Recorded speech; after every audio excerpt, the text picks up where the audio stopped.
Hey, welcome everyone. We will get started momentarily.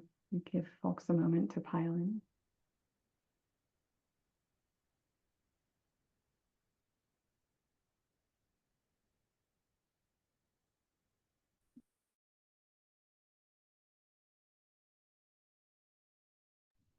Welcome everyone. We'll get started in just a moment.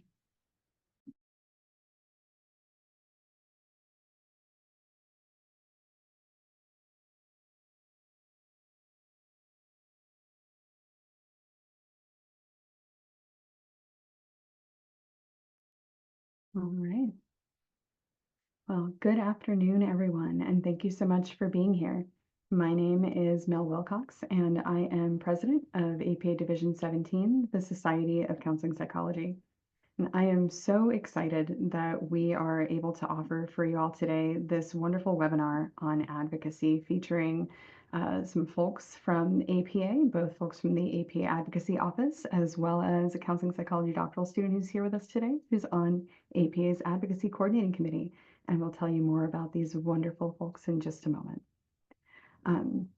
So this webinar that we're offering is a part of my presidential initiatives for SCP this year, the theme for which is advancing a critical counseling psychology. And the goal, my goal with these presidential initiatives is to really bring more critical perspectives to our education and training, which is to say, bring more anti-racist perspectives, bring more perspectives that teach us to understand, conceptualize, and address structural issues, how structural oppression influences the very things that we seek to treat as psychologists, and then what we can do about those structural issues, right? So I am especially excited to be working with Dr. Gioni Lewis, who's here with me today, on some advocacy initiatives that she'll tell you a little bit more about, because we need to be working downstream. Certainly, we need to help people with the very real distress that they are experiencing today and help them move toward healing and thriving. And a part of helping to move individuals and our society toward thriving is addressing systemic and structural issues at the systemic and structural levels. I feel very fortunate that in 2013, I got a phone call from the then executive director of APAGS, who invited me to come to Washington, D.C. to join what was then the Education Leadership Conference. I do wish we still had that. And I had no idea what I was doing, but I was very excited. Showed up showed up in Washington, D.C. Went through a version of the advocacy training that you all are going to see today, and had my own first experience on Capitol Hill. I don't know what my career would look like if that hadn't happened, and I feel very, very fortunate for that. And I would love to see us be able to bring more of this policy advocacy training into our education and training experiences as just what we do, not having to get lucky to be in the right place at the right time to have access to that advocacy training.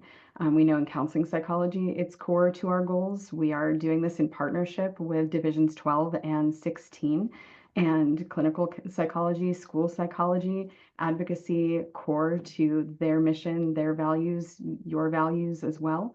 And really across the spectrum of psychology, advocacy is incredibly important. And we don't always get those skills. So I hope that this is not only an opportunity for everyone here to have exposure to this policy advocacy training, but I hope that folks take it back to your training programs, to your colleagues, to have further conversations about how can we better engage in advocacy with our students within our organizational settings. Maybe we need to bring some of these elements of the training into our classrooms, into our programs, do a state lobby day, develop relationships with your local and federal legislators, just on your own with your students and colleagues. It is my deepest desire that we institutionalize this way of training in professional psychology training, rather than it just being happenstance or luck. And so very, very grateful to the folks who are here today to help us on that path. So with that, oh, and also let me quickly say, this is being recorded, and we will put this up on YouTube when we are all done with the training. And if anyone has any questions, if you send us a chat, it will come only to the panelists. So certainly if there are any issues, please let us know. If you send a chat, it'll come to all the panelists you see here. And if you have any questions for the presenters, there will be a couple of opportunities for Q&A. Please submit those questions through the Q&A box, and Dr. Lewis and myself will be monitoring that Q&A box throughout. So please feel free to put your questions in as we're going along, and then we'll stop a few times to have opportunities to address some of those questions and answers. If you have any other logistical questions, feel free to drop them in the chat and they will come to us. So with that, I will turn it over to Dr. Lewis to tell us a little bit more about our advocacy initiatives. Good afternoon, everyone. It's so nice to see folks here. I just wanted to build a little bit on what Mel shared. So I'm the VP for Education and Training for the Society of Counseling Psychology. I'm also currently chair of the Committee on Women in Psychology, and so I've done some advocacy work within that domain as well. I'm just really excited to offer this training, and just wanted to share a little bit about, so when Mel and I were kind of brainstorming, talking about how we wanted to think about advocacy and really thinking about bringing it to skills, right? And trying to have these trainings in line with her presidential initiative, we really reflected on the fact that in counseling psychology, we've really had a long-standing focus on equity, social justice, advocacy in our field. And over the last decade or so, some doctoral training programs have really actually started to expand our scientist practitioner model of training to really more firmly incorporate social justice advocacy into the curriculum. But still, many students and faculty alike often share that they haven't gained those skills and actually how to do social justice work. And so we really wanted to have this series of advocacy trainings that broadens our understanding of how to engage in advocacy. So this training is, focused on policy advocacy, but we also are going to be having a training later this summer, an op-ed training. We're also going to be having a training on coalition building, particularly in this current sociopolitical climate. It's important to be thinking about how we can build coalitions across our differences, across our various social justice issues that we're working on. And that's an important component. Also, when thinking about advocacy work, often, there's doing the on the ground activism, and that's really important to push for change and push that outside the system. And then there's also skills that are important to gain on how to engage in advocacy within the system, right? And so that is kind of the point of this this training, to really think about how to engage in state and federal advocacy. And so we will now introduce our panelists, and hopefully we're also going to leave time for Q&A at the end so that we can really kind of engage in dialogue and discussion about how to really roll up our sleeves to do this work. So I'll pass it back to Mel to introduce our speakers. Thanks, Gianni. I've also put a link in the chat to the worksheets that we're going to be using today. And so folks should be able to access those through the Google Drive. So we've got three wonderful presenters here with us today, and the first person I will introduce you to is Kenneth Polishek. He's the Deputy Chief for Education and Training Policy at the American Psychological Association, where he leads APA's education and training policy and advocacy portfolio. He's been with APA since September of 2019. Since 2021, he has been named one of the Hill's top lobbyists. Prior to his work at APA, he spent more than 5 years on the government affairs team at the Council of Graduate Schools. Stephanie Reeves, also joining us today, is the Deputy Chief of Public Policy and Engagement with APA. In this role, she manages the team that advances psychological science on the federal and state levels to increase access to mental health services, combat discrimination, and promote health equity. As a native Washingtonian, Stephanie lives in Silver Spring, Maryland. Gianni, you want to introduce him? Yeah, so I will introduce M. M is a PhD student. M. Peace is a PhD student in counseling psychology at the University of Maryland. They earned their Master of Science in Counseling Psychology and Bachelor of Science with high honors in psychology and minors in Asian American Studies and Public Policy from UMD. They serve as a member of the Advocacy Coordinating Committee of the American Psychological Association and Vice Chair of the Maryland Commission on LGBTQIA+ Affairs. Their research broadly examines gender, race, and sexuality and the ways structural factors impact the lived experiences of marginalized communities, as well as how to help people or how people facing oppression co-create experiences of joy and connection with one another. Their research has been recognized with APA's Early Graduate Student Researcher Award, and their work has been featured in media outlets such as the Baltimore Sun. So join me in welcoming Kenneth, Stephanie, and M. I will Thank you pass so it much. over to Kenneth, I think is going to get us started. So much, Mel and Joni, for that wonderful introduction. Mel and I have been talking about her presidential initiative and her advocacy priorities for a while now, and so it's very exciting to see it all coming to fruition, and to be a small part of this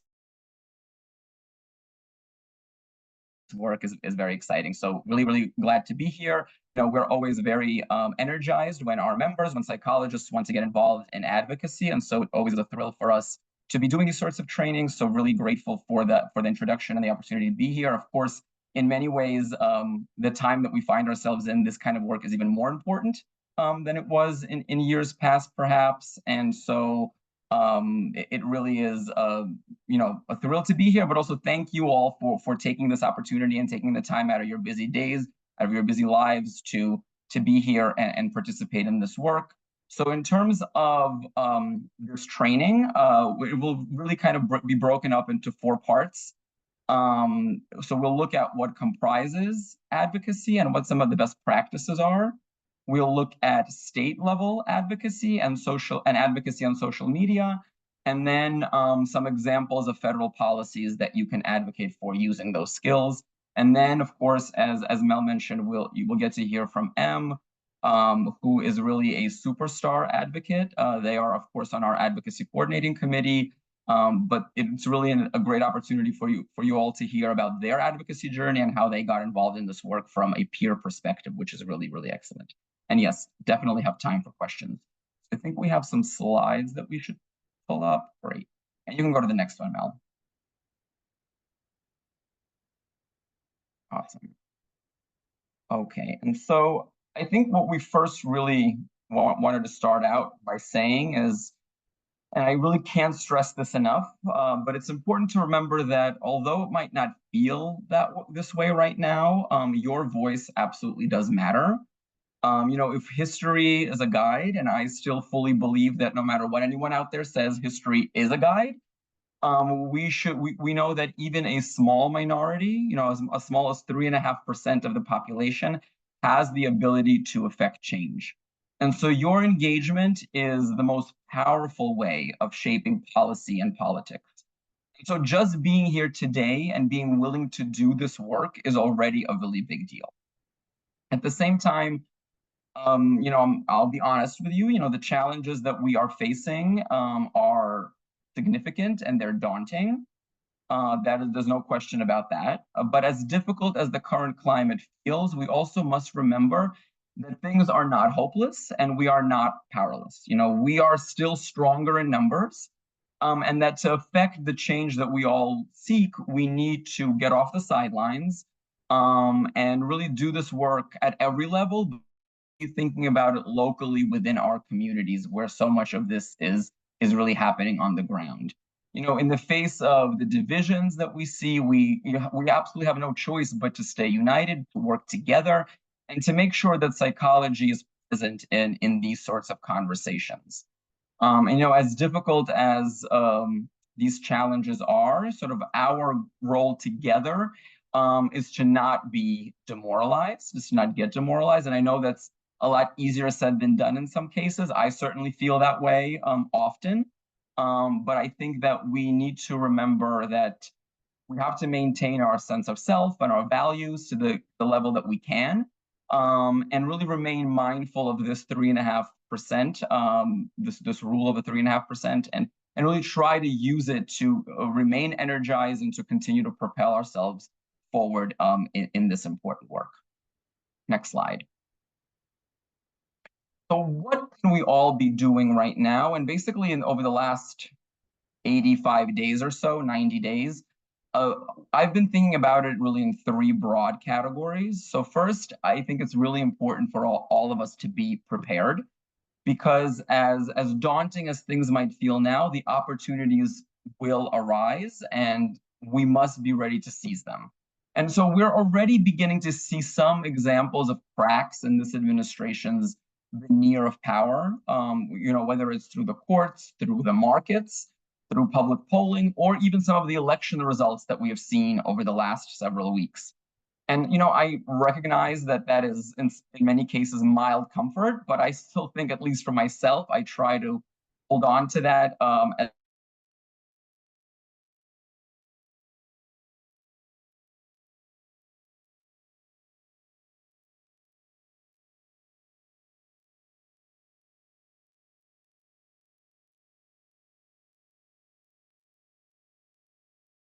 these opportunities arise is going to be absolutely key.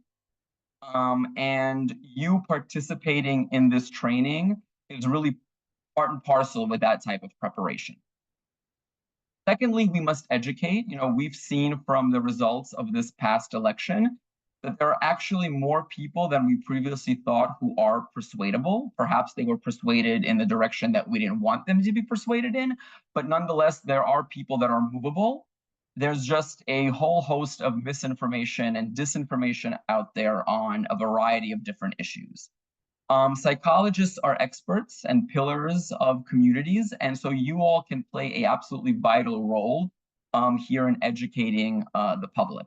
When we look at data, public trust in institutions is low, but most Americans still trust their healthcare professionals and scientists much more than they do government officials.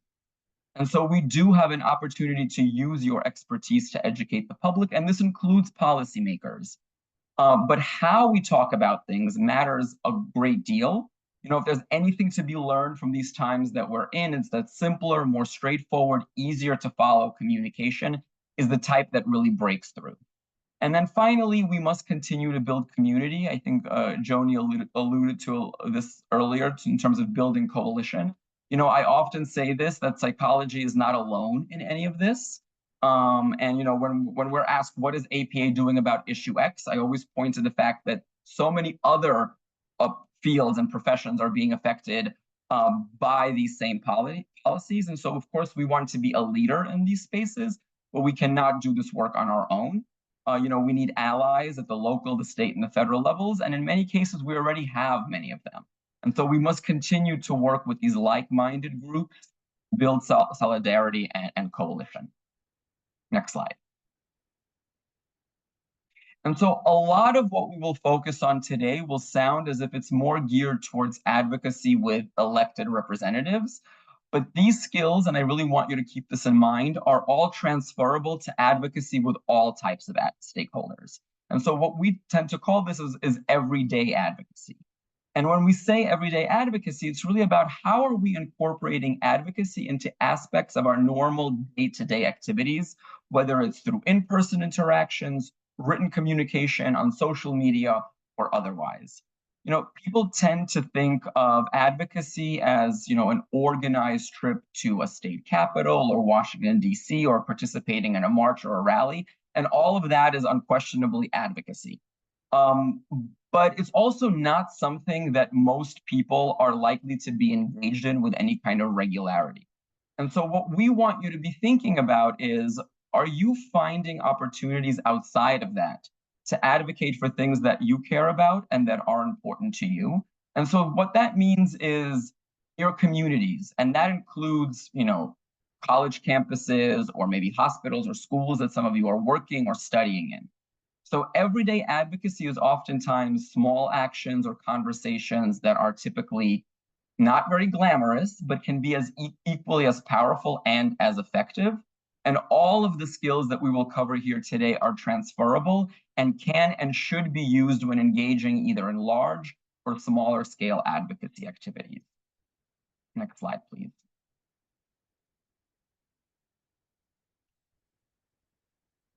And I fully realize that we are speaking most likely to a mixed audience in terms of experience with advocacy.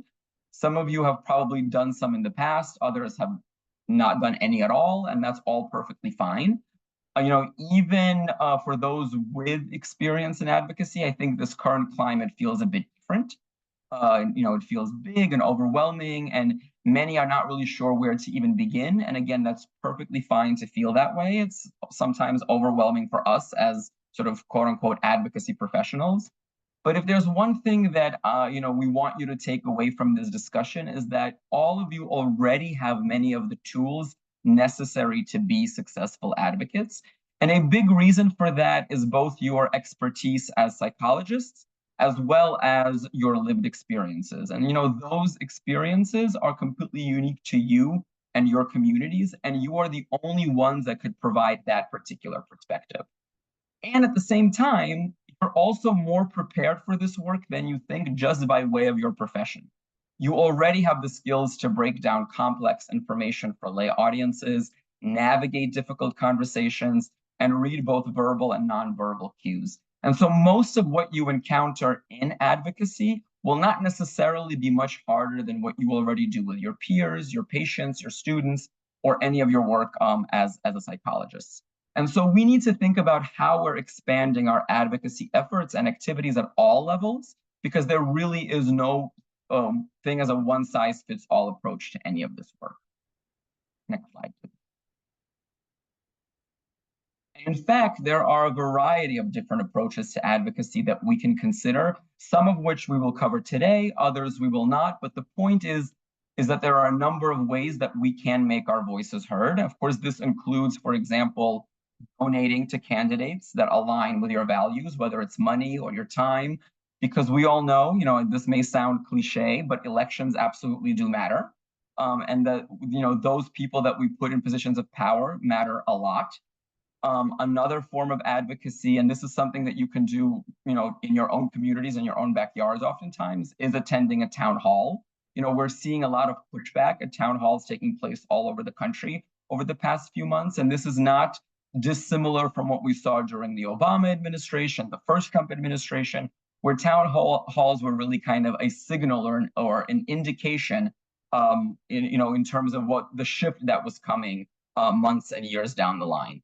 And so they really are a powerful way to engage with your representatives without having to travel to, the Capitol or DC or elsewhere. And so you can go to their websites of your representatives, you can sign up for updates, and if you get a notification that a town hall is happening, you really can consider attending and making your voice heard that way.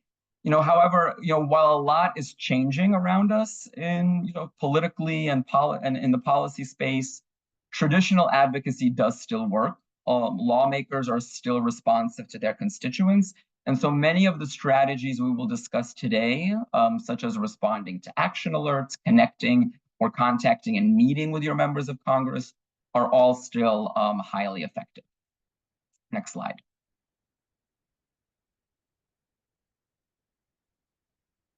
At the same time, we are well aware that a lot of what we will say here isn't necessarily easy for everyone, depending on where you are, who you are, your level of ability and engagement may vary.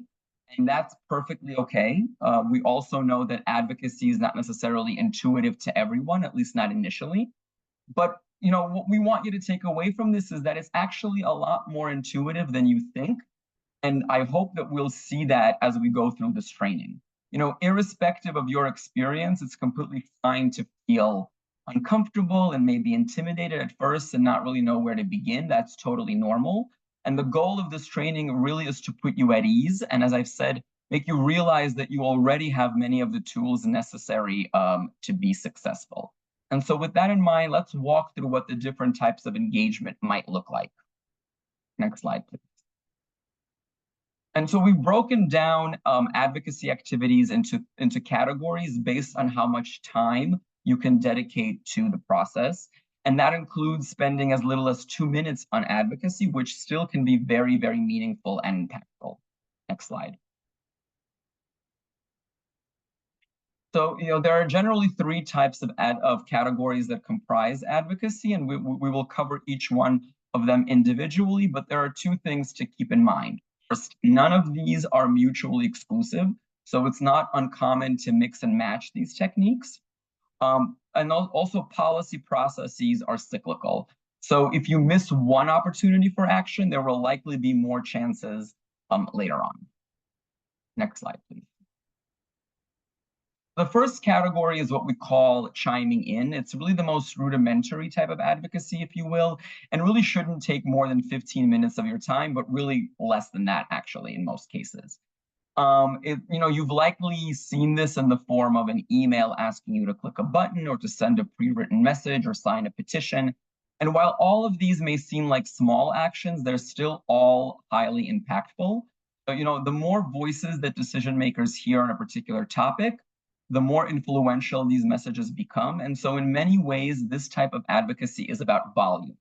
And we've heard directly from congressional offices that tallying messages is part of how they decide which issues to move forward. And the same will be true on the state level as well. So if you only have a few minutes of time, they are well spent with this chiming in type of strategy. Next slide, please. However, as with nearly anything, a personalized touch makes it more effective. So with those few minutes of engagement that you have, they're best spent adding a personal touch to this overall message. So for example, a quick edit to a pre-written message can add a personal anecdote that makes the message feel a bit more real and tangible to decision makers. They receive so many different messages on a number of different topics. So the ones that tend to stand out are those that feel a bit more personalized. Next slide. So the next type of advocacy is focused more on building bridges, and this really is about forming relationships with decision makers, which tends to require more direct interaction, such as a meeting or writing an email. And this, of course, provides an opportunity to build rapport, give decision makers the opportunity to ask questions so they can better understand why the issue matters and why they should act on it, and also gives you the opportunity for more follow-up. And these actions tend to be more persuasive than just chiming in, but they're also more time and resource intensive as well. Next slide. And so once you've started building bridges, reinforcing them with repeated interaction can create long-term relationships and really help establish you as a go-to for your issues in the eyes of this decision maker. And that's why really advocacy is a long game. Building a long-term relationship goes a long way towards making an impact on the issues that are important to you. Of course, that does not mean that you have to be coming back for a meeting every week. No one is going to be receptive to that. But it really is why we say that mixing and sort of matching strategies is so important. You can also send emails periodically. You can attend an in-district event. But at some point, you should be following up somehow, as these relationships, like any relationships, takes time and effort to build. Next slide. And the last one is about coalition building, or sort of unifying pre-established large groups in pursuit of an advocacy goal. And this is certainly the most difficult one, as it requires finding common ground with others who may only agree with part of your advocacy goals. And it takes time to build trust among these types of groups. And so decision makers recognize how much time and effort goes into coalition building. And so signals to them that an issue has widespread support and is important, particularly if the coalition is comprised of varied groups. So meaning that, for example, it's not just mental health groups advocating for a single issue, but a combination of other types, particularly those that you wouldn't typically consider to be part of a single group. Next slide. And just like you need to maintain relationships with decision makers, when you're working with coalitions, you'll need to do the same when building relationships with these partners as well. Next slide, please. And so now that we've gone over different ways to engage with decision makers, let's talk a little bit about how to communicate with them effectively. Next slide. And so effective communication really in every venue is not just when it comes to advocacy, really is about meeting your audience where they are. They are probably, juggling competing requests. They're jumping from meeting to meeting. They're not necessarily experts in the issues you want to discuss either. And in fact, you are the issue experts. And that's part of the reason why they want to hear from you, and why building the relationships and becoming a trusted resource is such a key part of advocacy. To cut through the noise, you should keep your messaging, as we mentioned earlier, short, simple, and concrete. Avoid overly technical language or jargon, and respect the time that is allotted to your meeting. And it's also important to use specific examples and anecdotes to illustrate your point. Next slide, please. It also helps to deliver your request in a structured way so that you never sort of lose your audience or leave them wondering where exactly the conversation is going. So you want to tell them at the start of the meeting what you hope to accomplish, then provide context and reiterate your request at the end before giving them an opportunity to engage.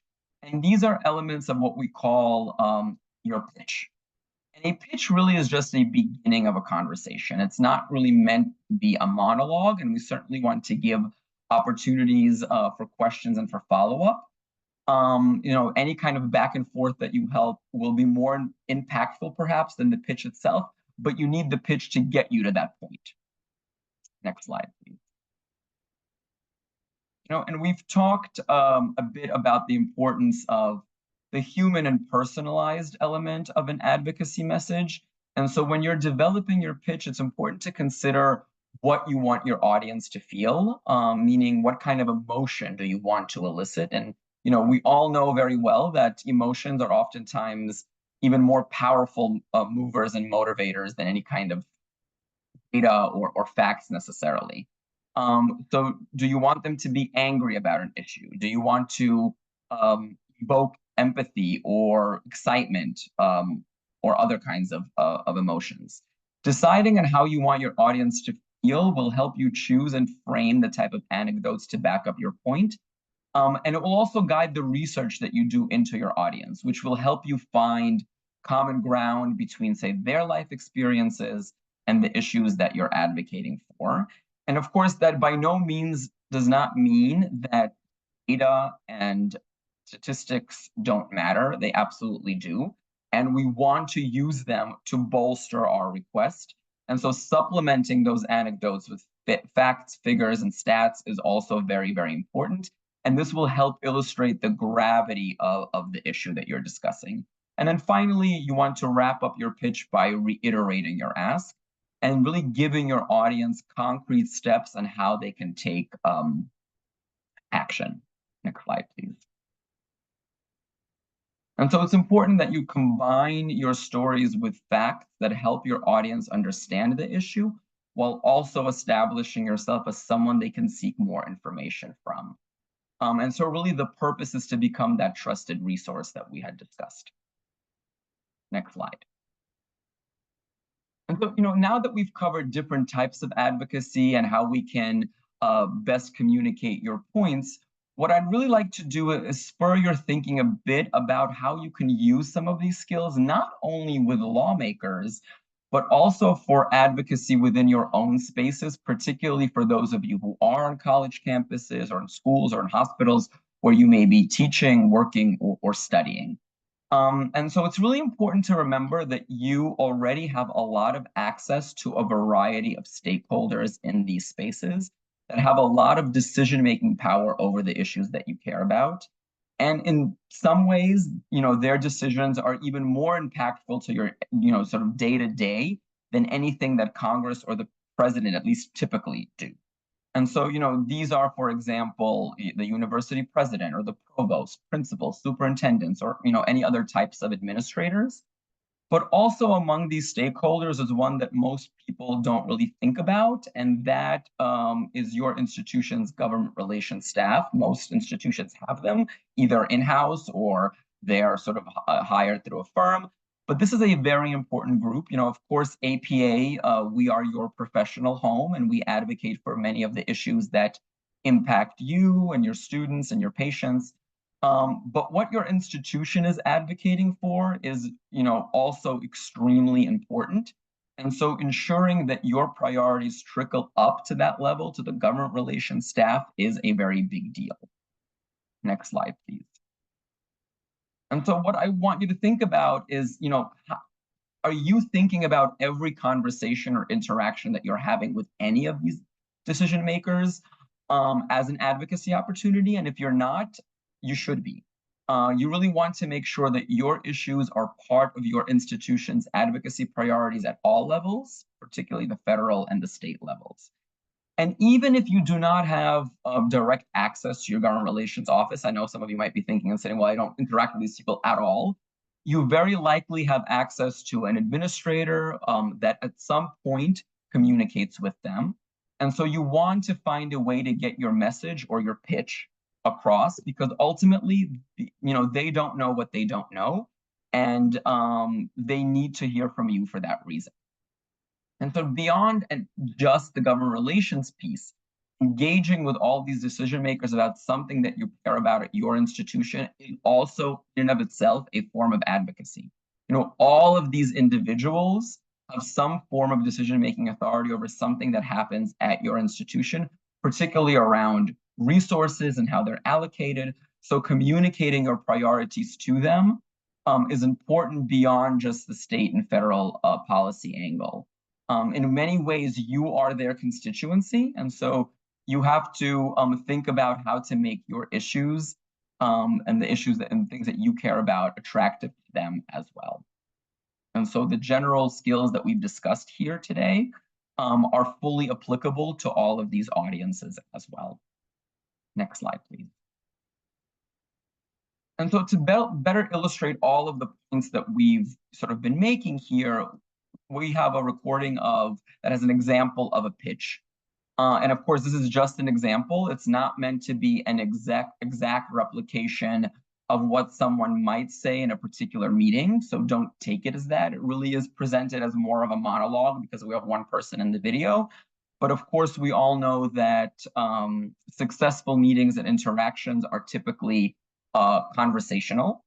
And this is really just meant to give you an idea more than anything on how to put some of the concepts that we talked about into practice and weave some of the points you'd like to make into a pitch. So if you can just play that, Mel, that would be great.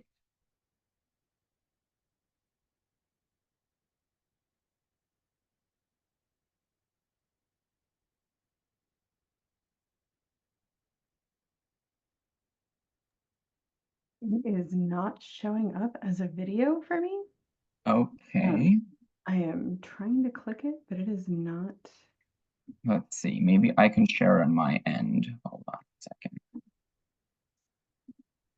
Although I don't have, I don't know if I have screen sharing capabilities.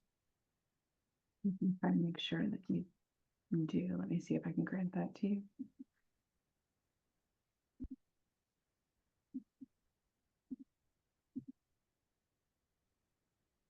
Oh, I think I can now. Okay, great. I just need to make sure I share audio. Yeah.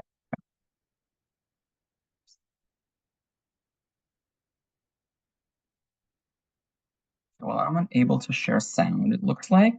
Okay, so we will share a recording of this with you afterwards, and we'll share all the slides, and you will have access to that slide with the recording as well, so you can play it on your own.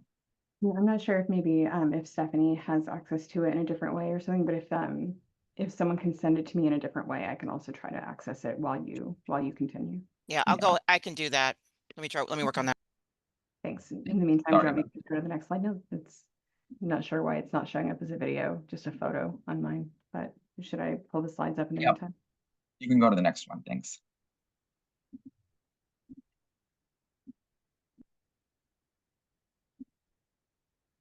Yeah, and so once you're able to watch the video, I think the main takeaways in general, what we want you to think about is, and this is even outside of this one sort of pitch presentation, is that what you do before you reach out to decision makers matters just as much as what you do during the interaction and after it. So the time that you spend organizing yourself, pulling together data and anecdotal information will strengthen your messaging.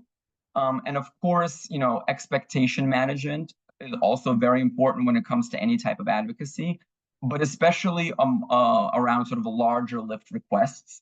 It's unlikely that you leave a meeting immediately with a clear-cut decision. But the point is that should never be disheartening.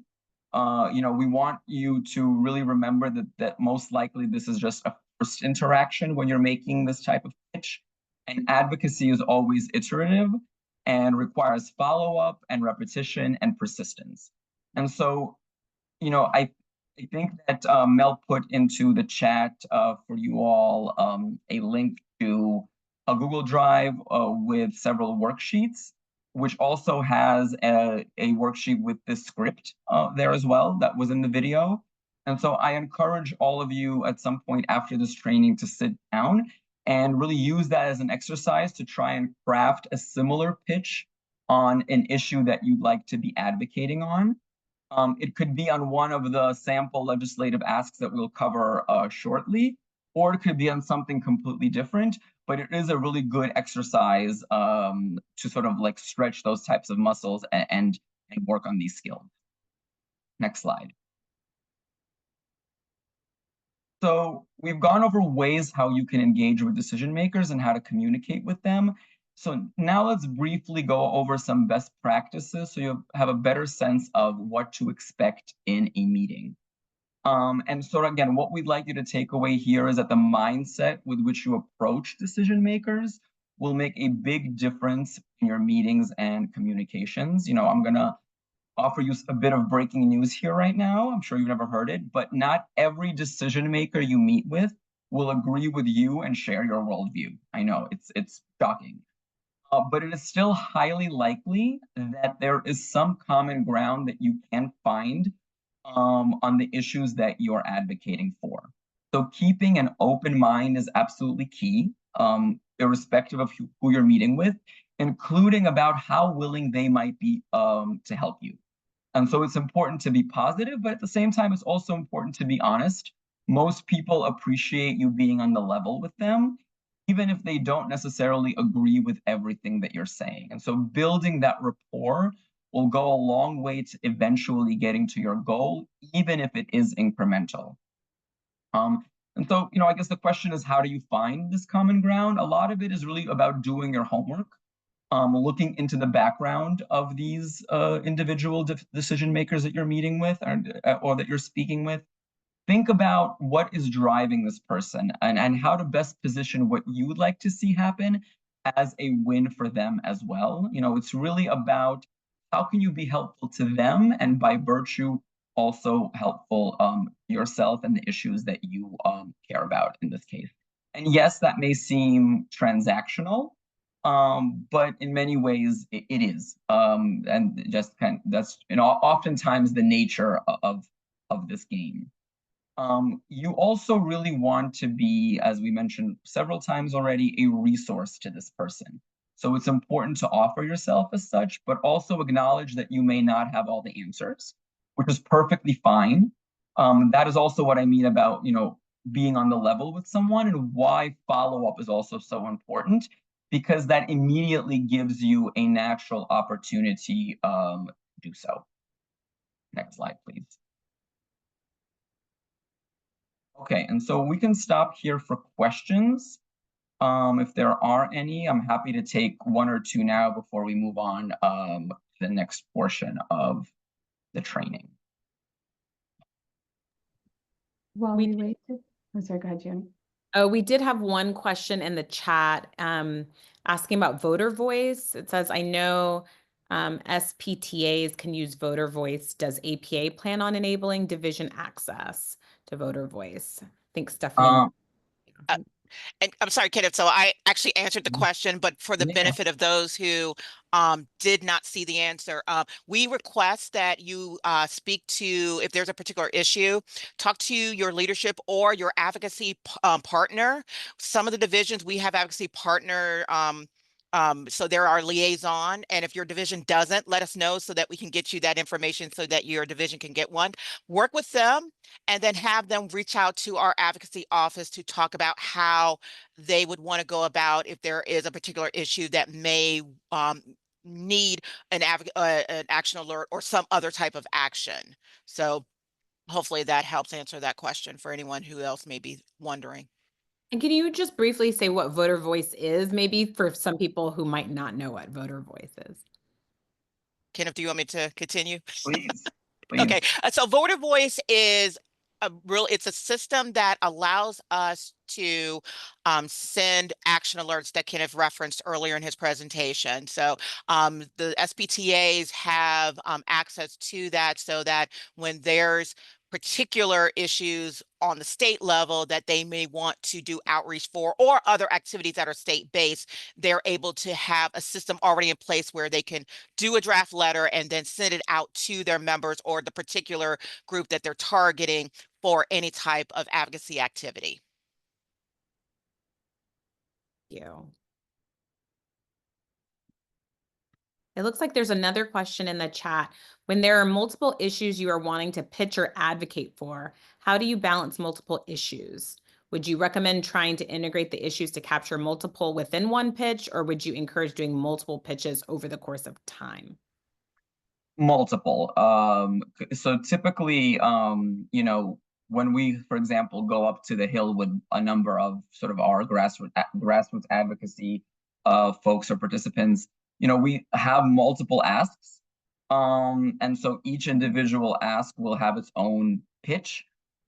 Typically, we want to somehow collate these different asks so they have like an overarching theme, so you can present them as that in that kind of way as well. So having if the different issues that you're talking about have a natural kind of synergy and connection between them, you can sort of craft them into one singular pitch and then sort of use them as different present them as different solutions to the problem that you're presenting in a pitch. But if they're not really interconnected naturally, having separate ones makes more sense in that case.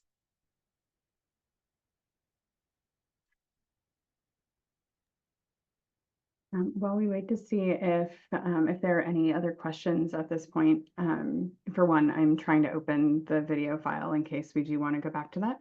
But also, Kenneth, would you mind if I circle back to your point around connecting to our legislators' priorities and how challenging that can sometimes be? I want to encourage folks to think outside the box and get creative. I know some of the places where I was doing this earlier in my career, that was sometimes the connections were not obvious and straightforward right away. If I go on to my legislator's website and they always have a web page somewhere that lists what their priorities are, what committees they're assigned to, and things like that. And one that came up really commonly was agriculture. And very often I've been advocating for the public service loan forgiveness program when I'm doing advocacy with APA. And if my legislator's top priority is agriculture, how can I try to make those connections, right?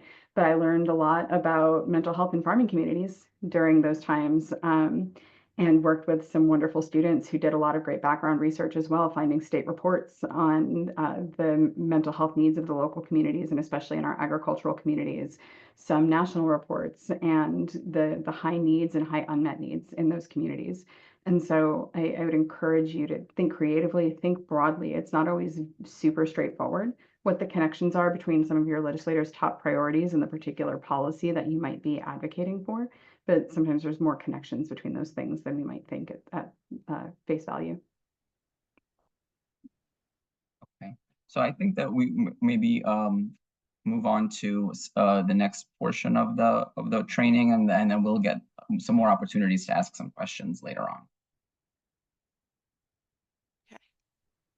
If I can open the video, which is still challenging, but I'm getting there. Do you want me to circle back around that at any point, or would you like to just move on? I mean, maybe at the very end we can play it if we have some time. Sounds good. Oh. I'll go to the next slide. Thanks.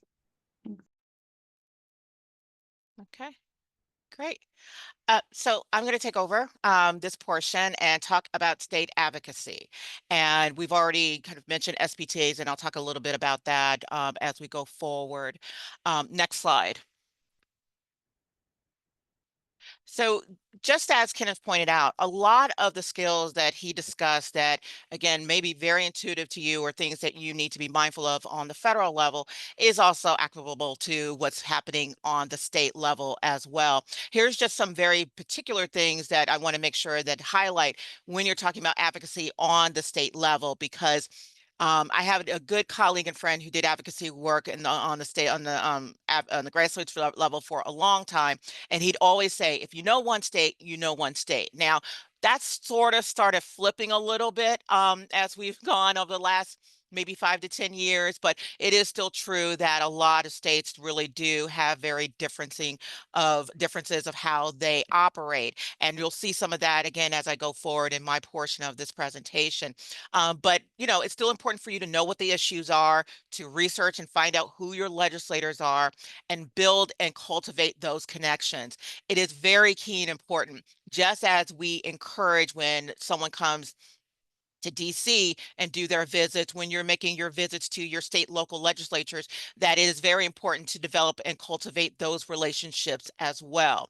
And then as you're developing your strategy, we'll talk about some of the things to keep in mind that will be helpful in developing your advocacy strategy, particularly on the state level.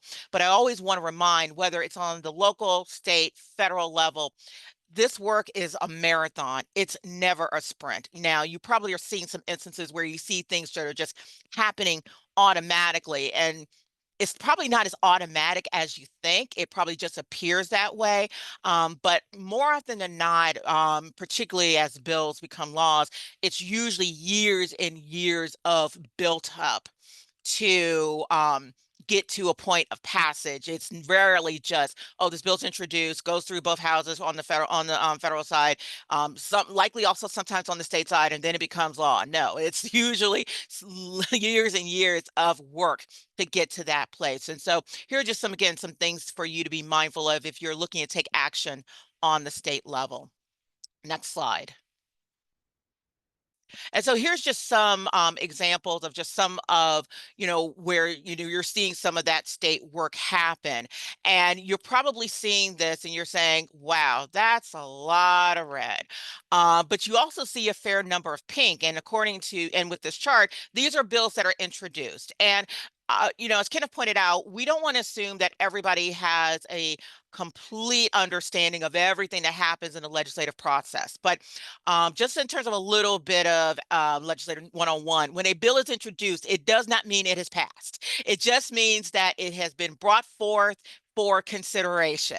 There's a lot of steps that have to be involved between the introduction of a bill and it becoming law.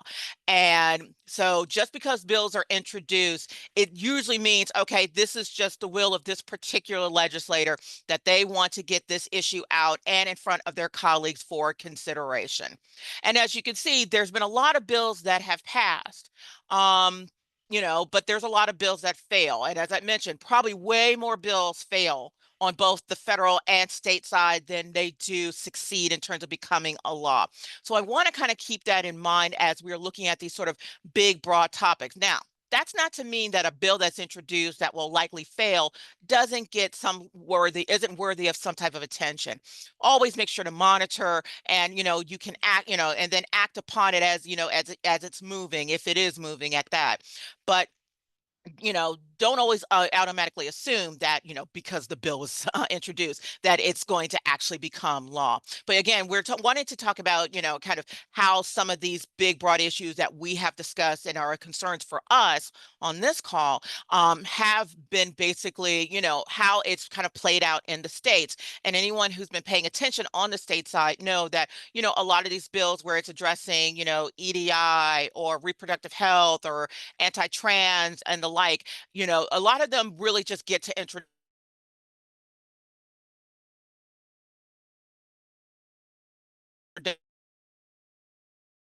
does not mean that, there won't be movement. A bill that's introduced and potentially fails, will likely also be reintroduced again. I also like to say that, because of the way, states are, to never assume that your state that is currently safe will what happens in your state, because a lot of what we're seeing in terms of some of this type of legislation really has happening over a course of 10, 15, 20 years. And that's not really a long time. And it's really, the positioning of certain individuals, it's how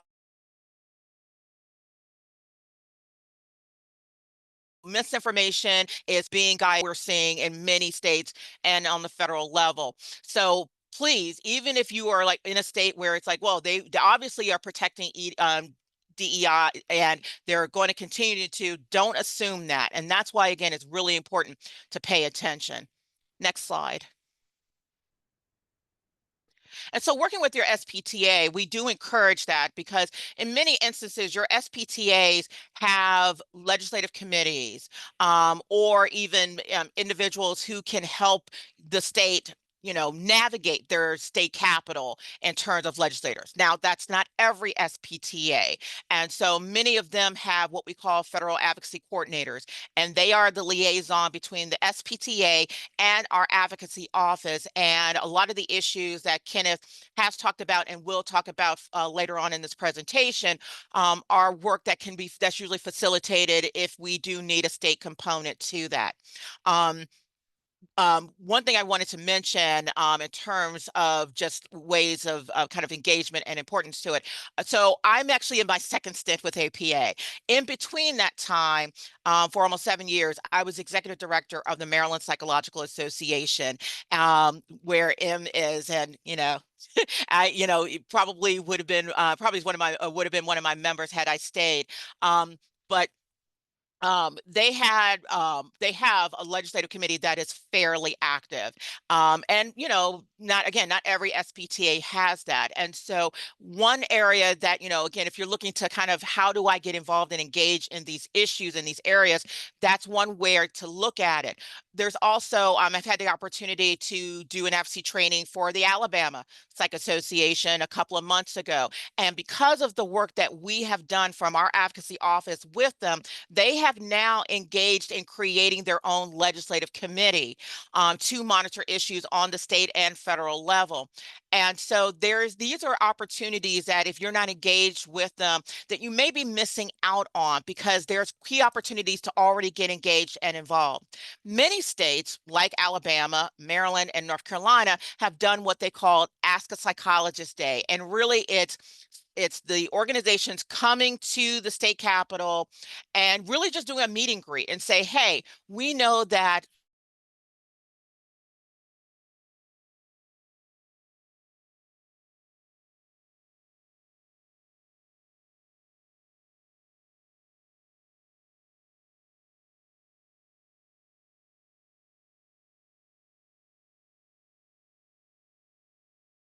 and because legislators, oh, I'm sorry. I'm sorry. I'm trying to, let me do this. This might be helpful. Let me take out my headphones if you're.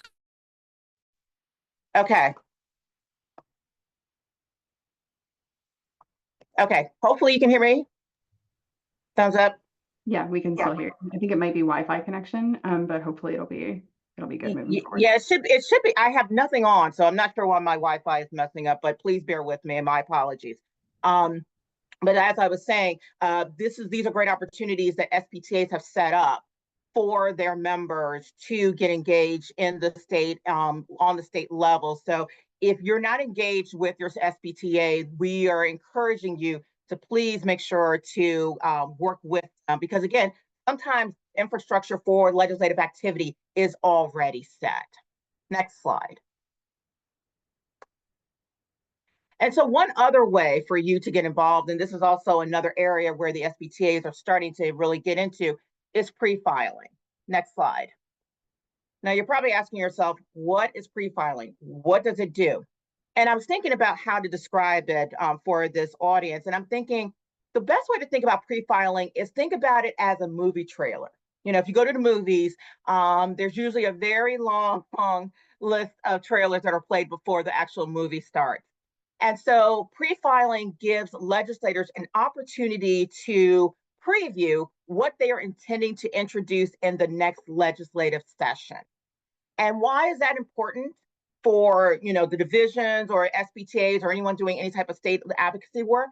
Because it gives you a preview of what they're planning to introduce in the session. And so if you know that in the next session for 2026, your legislature, there's a number of members that are going to be introducing anti-DEI legislation or anti-LGBTQ plus, you can obviously then have a sense of what we are potentially looking at as a state in terms of bills being introduced. And we can then create our strategy of how we're going to combat that once the bill is formally introduced. And so that's why pre-filing is a really great way for strategy and developing your agenda for state advocacy work. And it also gives you a sense of what the priorities are for the legislature. And as I mentioned previously, with bills that are introduced but don't make it out of session, don't become law, those are usually likely reintroduced. And so not every state has pre-filing, and we'll get to the states that are not that don't have them. But it also, for those who don't, if you get a sense of the bills that were introduced but did not make it, there's a great chance that those bills are going to be introduced. And so for states that don't have pre-filing, pay attention to the legislation, particularly those of critical interest to you that cover these broad topics that we care about, and see how much they progress. And if they progress to a certain point, but yet again, never becomes law, then again, that's one way for you to be able to understand that, oh, it's likely they're going to reintroduce that bill. Next slide. As I mentioned, not all states have them. And so here's a list of the states that don't, for a number of different reasons. But again, if your state does not offer pre-filing, the best way for you to get a sense of what potentially could be coming down the pike for your next legislative session is to take a look at the bills that were introduced but did not pass. Next slide. And so pre-filing, as I mentioned, one state, it looks very different and they operate very differently. So I'll go back to the examples I gave of Alabama and Maryland. So Maryland is my home state. Maryland's pre-filing tends to begin in the fall. They just wrapped up their session back on April 7th, and they go into session, they're a 90-day session, and they start about early January, just after the first of the year, and go until like mid-April. And so their pre-filing doesn't begin until the fall. And so there's a few months between the end of session and the beginning of pre-file where there's some activity, but not a lot. But usually around October, November, you start to see and get a sense of what some of those bills are that are likely going to be introduced in January. In Alabama, it's kind of different because their session's a little longer. They start in February and they go into, it's a little longer than 90 days. So they start in February and then they go into mid-May. And the week after their session ends, pre-filing begins. And in fact, Alabama does the great service for anybody. If you're in the state of Alabama, they actually will list all of the pre-file bills on their legislature's website. Not all the states do that. You probably may have to dig for some of that information, but Alabama puts it right there on the website. And so if you're in the state and you're concerned about what bills might be coming up in 2026, you're going to have a nice list to work from probably by, not even like the end of May through the beginning of their next session next February. But every state is different. And so here's just some of the things for you to just kind of keep in mind as you are preparing for pre-filing. And really from an organization perspective, whether you're going through your SPTA or your division or just another organization of interest to you, there's many different ways for you to kind of capture all of this information and strategize on kind of how you want to approach. You may decide that there's one bill, the question that was alluded to of if you have multiple priorities, how do you figure it out?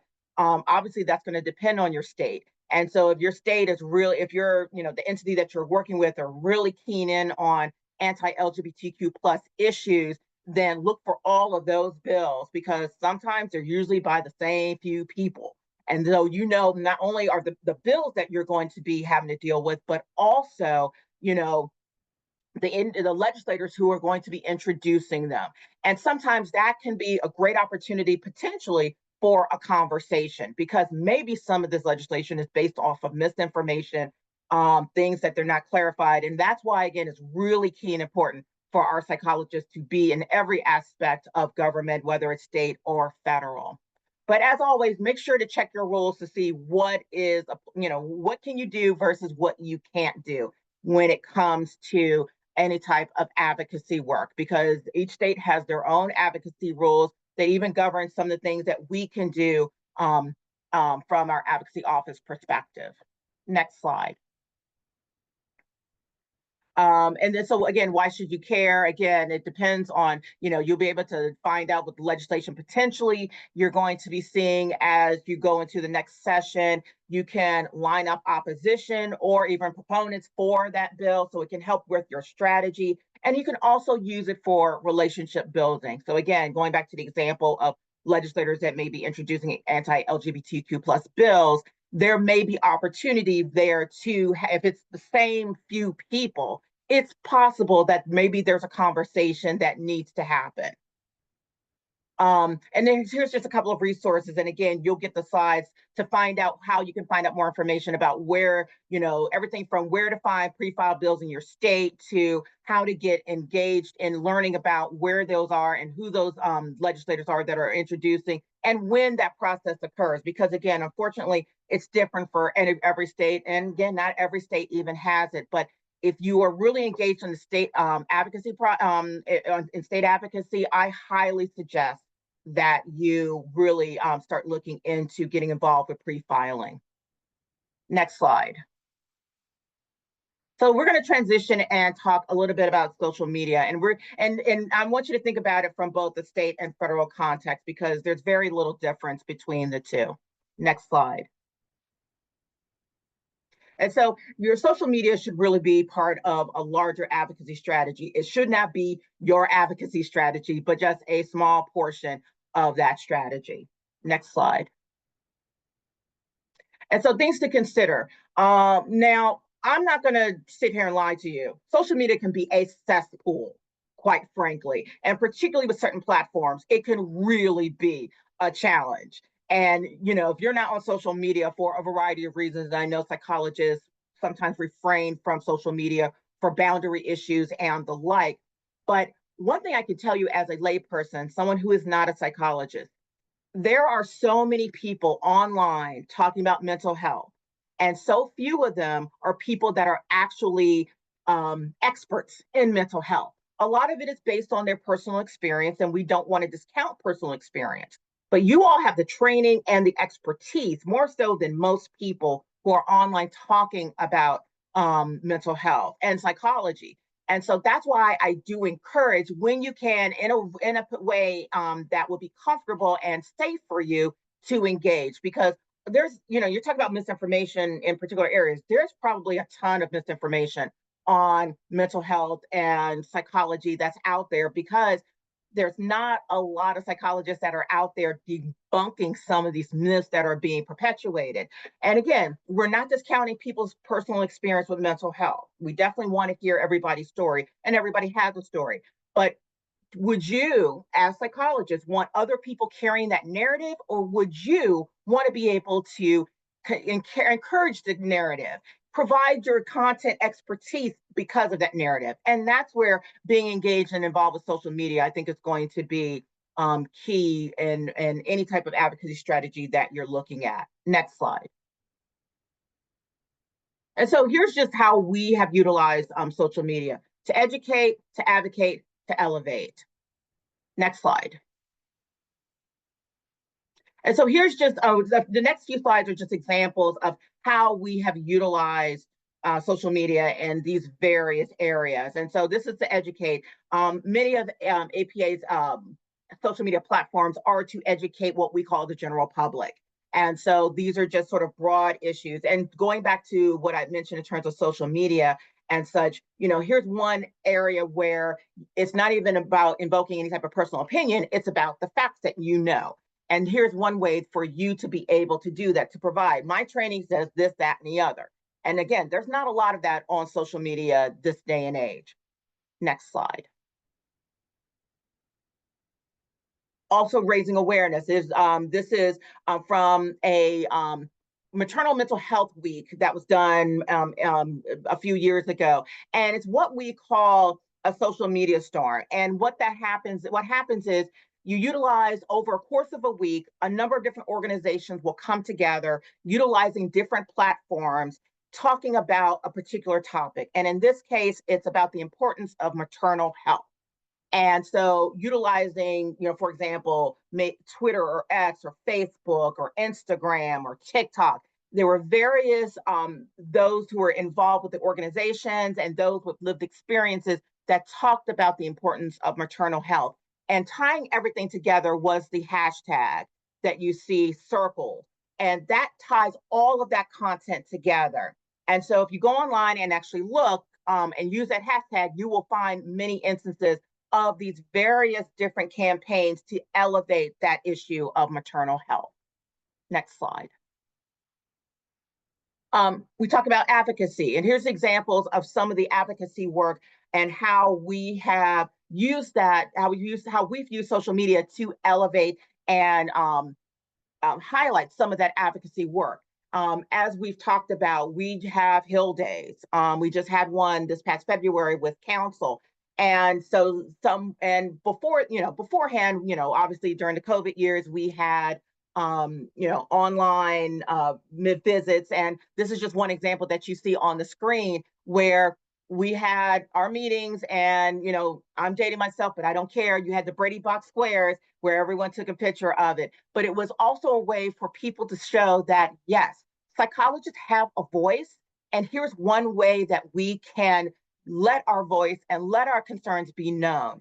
And so even though many of our Hill Days have now gone back to in-person visits, being able to share with others, hey, I went on Capitol Hill today, or hey, I visited our state legislature today and talked about mental health, is another way to not only educate our colleagues on the work that you're doing as an advocate, but also those who have an interest in mental health, because they may not even know that there's a role for psychologists in advocacy, and there is. And here's just one example of how you can play a part in your role in that. And as you'll see, we across all those examples, we have our own hashtag for our advocacy efforts as well. Next slide. And so another example, again, as you've seen, is to also create that buzz, create that that interest and engagement. And sometimes that's how we've been able to engage other APA members in this work, because they will see a colleague, whether it's a social media post that they put up or someone else, they will see that and say, wow, if they can do it, I can do it as well. And so this is really good peer-to-peer interaction and such. And so if you have a social media platform and you have found this particular presentation helpful, you can put just a simple message up saying, I attended this great advocacy training with APA and our divisions, and I learned so much about it that I want to get engaged and get involved. You don't know who you'll reach when you see that, because again, one of the things that I think Kenneth and I can just say, and probably as well, that there's a lot of psychologists that just really don't realize that they have a role to play here. And here's a great opportunity for you to be able to do that. I did want to highlight Devin's post, because Devin is a congressional staffer. And this was one of the last visits we did when it was all our Hill Day was online. And we posted it, Dr. Beck posted it, and then he posted it to another social media platform. And so here you have congressional staff talking about APA being on the Hill, talking about these important issues. And so it's capturing the attention of the legislator and their staff. Next slide. And so we mentioned Elevate, and this is just an example of how you can utilize social media to elevate platforms. Now, one thing I think we all know, if you follow any type of social media, is that you have people online that have humongous platforms. We're talking millions of people. Now, we know for a fact some of those folks are bots, but there are still a lot of people that have a following. And there are psychologists that also have a following on social media as well. And this example that I'm showing you is something that happened in the aftermath of George Floyd, where larger platforms lent their platforms to those who do not have as big of a presence on social media to talk about particular issues. And so this was a great example, the Share the Mic, that has, kind of turned into other ways that people have shared the mic that you have seen. But this was a great opportunity for those who had millions and millions of followers to learn more about gun violence prevention, racism, reproductive health, anti-LGBTQ plus policies. And so it was using, utilizing a platform to do that. And again, you don't have to have a large platform to help elevate psychology. There are probably students in our midst that want to just get that message out about the importance of mental health and why we need more providers, but they're not really active on social media. But you may know somebody who's a professor or just somebody who's just a rock star in psychology who has a bigger platform. Have that person lend their voice to a student who wants to elevate why we need more providers, particularly culturally competent providers. That's a very powerful way to utilize a platform that has been built to help and elevate others as well when it comes to social media. And so just as something to keep in mind, if you happen to be someone with a platform, someone that goes online and gets a lot of maybe yeses and thumbs up and hearts or what have you, you may see somebody, and you may want to use that to talk about your advocacy work. And you never know who else is listening and watching. And there may be somebody who wants to be involved and engaged, and you can lend your platform to them to talk about an issue of concern and importance to them. Next slide. So let's wrap up this section and kind of talk about what are some of the things that we need to keep in mind if you are to engage in social media. And again, I know that it's not everybody's cup of tea, and I would never force you to have a social media platform if you do not choose to. But if you're on the fence and you're thinking, I could possibly do this, here are just, again, some things to take in mind. Now, you don't have to get on every platform. You don't. Find one that you think is going to be manageable. APA is across a number of different platforms, but we found that we have the most members at this point on LinkedIn. And so you see a lot of content on LinkedIn from APA, for example. You may find that LinkedIn might be your comfort and more of your speed. And so you may want to start there. And you may want to just, again, use that platform to talk about your work, regardless of the subject matter, what your work is, the people you engage with. You did a presentation here, you met this person, you're writing a book, you're contributing to a chapter in this book. These are things that you can talk about, that you can help in terms of elevating psychology and mental health in the social media space. And so that's one thing for you to kind of take into consideration, because it also, you're talking to a particular audience, and then you have a particular voice that you want to utilize. And then if you're looking at a sustained effort, so say you saw that maternal health campaign, and you said, I want to emulate that for anti-LGBTQ plus or reproductive health. You can, you can get together, other organizations can get together and again, create their hashtags. We can, and develop that same one, come up with a nice, catchy, short hashtag because you want people to be able to find it. And then, take that and, you can create a campaign again over the course of 2 to 3 days or even a full week if you want to use it to elevate. But there's a number of different ways for you to be able to do that. And, again, with social media, you do have to be careful. There are, particular issues, particularly now in this day and age with social media. But as I mentioned, there's a voice that's missing in a lot of social media areas, and it is yours. So with that, let's move on to the next slide. So we're going to go ahead and move forward in the interest of time, because I know I want to make sure Kenneth and Em have their due. So we're going to turn it back over to Kenneth. Thank you so much. Thanks, Stephanie. So what we'll turn to now is just a few examples of federal programs that you can be advocating for using some of the skills that we just covered. Again, these are just examples. There are of course many other programs and policies out there that you can be advocating for. In the Google Drive that Mel had shared earlier, there are several fact sheets that provide information on the programs that we'll be walking through right now. And we picked these particular programs mainly because they're the most pressing issues, if you will, in terms of what is happening legislatively currently at the federal level. And we'll start with a bit of background information on why these programs are important right now, and then go into some details on the programs themselves and what Congress is looking to do with them. Next slide, please. And so much of this is of course not going to be news to you. I'm sure that you're all very well aware that we're seeing a mental health crisis. 73% of Americans are feeling overwhelmed by some form of what is happening in the world around them. And demand for psychological services is outpacing the workforce in every state. Next slide, please. The prevalence of mental and behavioral health concerns in the US has been rising steadily over the last decade or so. In 2023, SAMHSA estimated that 21% of adults had some form of mental health concerns that year. Next slide. Of course, this is further exacerbated by widespread shortages of psychologists and other behavioral health providers.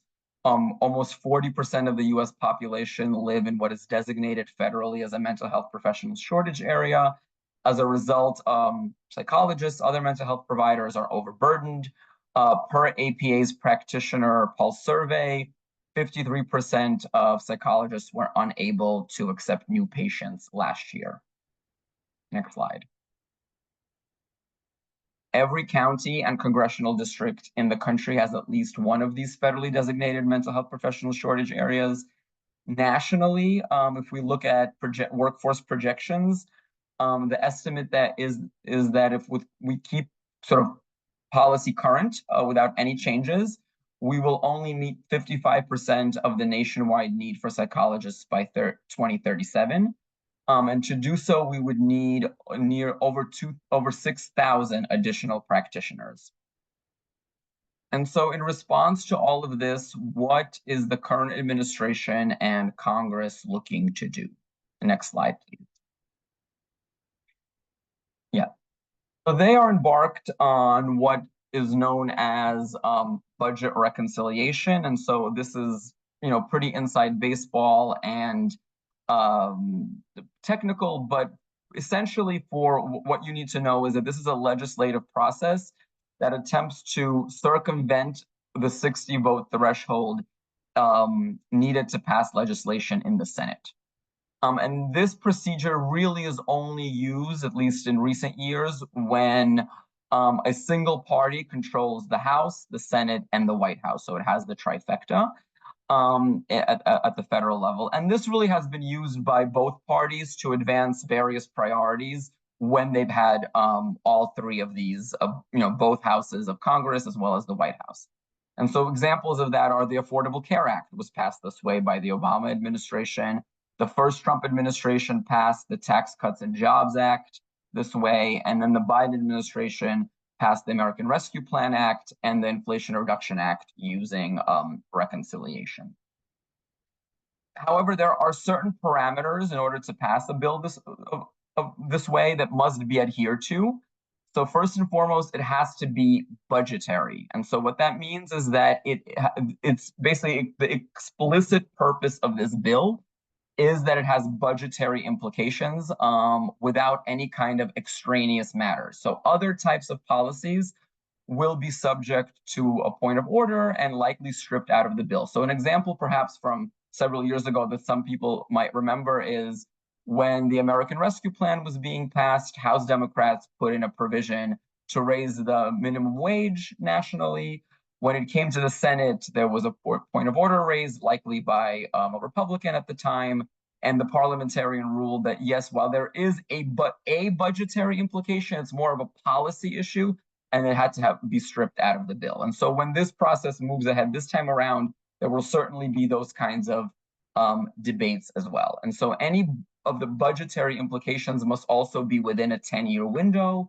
And all of this funding must be dealing with mandatory spending. So when we say mandatory spending, it means programs such as Social Security, Medicare, interest on the national debt, and for our purposes here, what we'll discuss momentarily is Medicaid and student loans. So, all of these mandatory policies are the kind that are not funded every year through the annual appropriation cycle, but their funding is based in law and statute. And so the reason the current administration and congressional majority wants to pass this legislation is to extend expiring tax cuts and to address border security and some kind of energy issues. It's unclear, what they mean by that, at least at this point. And so, of course, all of these are very costly policies. And so they're looking for places to make cuts in spending in order to offset revenue losses that occur due to tax cuts. So when you cut taxes, of course, the federal government is not taking in as much money. And so that adds to the deficit unless you also cut spending somewhere. And the president has vowed to not touch Medicare or Social Security, at least outright. And so what that really leaves in terms of these big ticket items where they can look for any kind of offsets or cuts when they're looking for savings is Medicaid, student loans, and SNAP primarily. And so, and SNAP is the Federal Nutrition Assistance Program, for those who aren't aware. And so what we'll focus our efforts here on are those first two items, Medicaid and student loans, because of course they have pretty substantial implications for psychology. Next slide, please. So the budget resolution that Congress passed last week, which really is the first step necessary in order to get this entire process kind of rolling, essentially calls for $880 billion worth of cuts to Medicaid and $330 billion worth of cuts to higher education. Of course, these are huge sums of money. And so our advocacy must focus on trying to do what we can to prevent these cuts. We at APA have, of course, been taking this extremely seriously. This is one of our sort of top major advocacy priorities right now. And we've been doing a lot of work, including with our sort of grassroots, engaging our grassroots to push back against this, essentially since this entire process started back in early February, and we're going to continue to do so as it all moves forward. What's important to remember is that the margins in Congress are extremely tight, and many Republicans, I've heard this from them directly, do not want to take the votes to make cuts this deep, particularly in Medicaid. And so our job is to make these types of votes as painful for them as possible, if you will, and to really make sure that they're aware of what these kinds of votes to cut out this level of funding for these critical programs, what it would mean for their constituents and for the nation. Next slide. The first program we'll discuss is Medicaid, which I'm sure many of you are familiar with. Medicaid is a health insurance program for low-income people or individuals with disabilities. It covers health services for a substantial number of children in every state, and it's the single largest payer for mental and behavioral health services in the country. It is also a major payer for child welfare services and services for children with disabilities, as well as being a top source of federal funding for school-based health services, including for mental health.